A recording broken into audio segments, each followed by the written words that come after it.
What is wrong with you? Nothing. You are winning at life. You're doing amazing. It's all good. It's all good. Nothing to Keep forgive. going. You're Don't doing worry, great. it's going to be our turn next. So Yeah.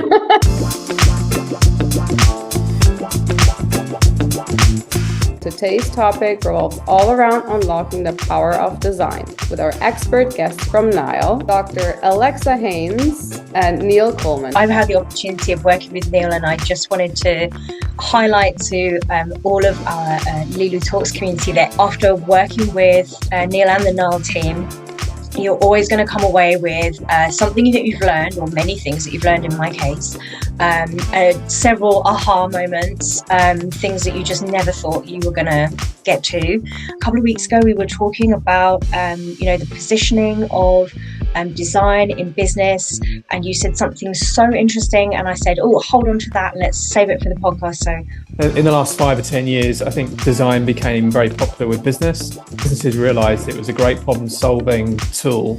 speaking about design and the use of design in the workplace, so what you were saying there about the cost impacts and there being a lot more focus on the cost impacts, that's absolutely my experience.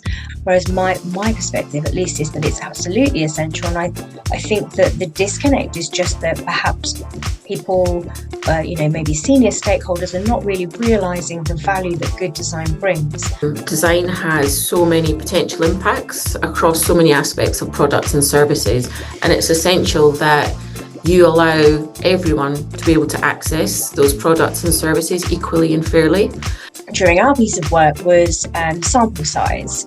A lot of the time, people that are not design natives, let's call them, perhaps don't see the value in a smaller sample size, or would like to see higher percentages of, the amount of people you've spoken to, or a percentage of a population. Some of the research that I was doing is when a user goes on a page and not knowing within the first 3 seconds, first of all, where they are, and then need to spend more than 3 to 5 seconds understanding what this page is about, they already lose motivation. And also, I think there's a certain amount of being a little bit anarchic, right? Which is, I love this because I am an agent of chaos, as you know. Yeah. Would say I refer to myself as the Marie Kondo of digital. Sometimes we hold on to things just because they might have worked for us 5 years ago, or maybe they were useful to us 5 years ago, and we think they might be useful again in 10 years, but they're not really. Yeah, I love that. I think that's why I love the research part of it and gathering the insights, because quite often it's those little nuggets that you're gathering from that contextual information that leads to those aha moments. Consumer duty becoming an increasingly important topic, and so can you talk a little bit about how Nile addresses that in design work?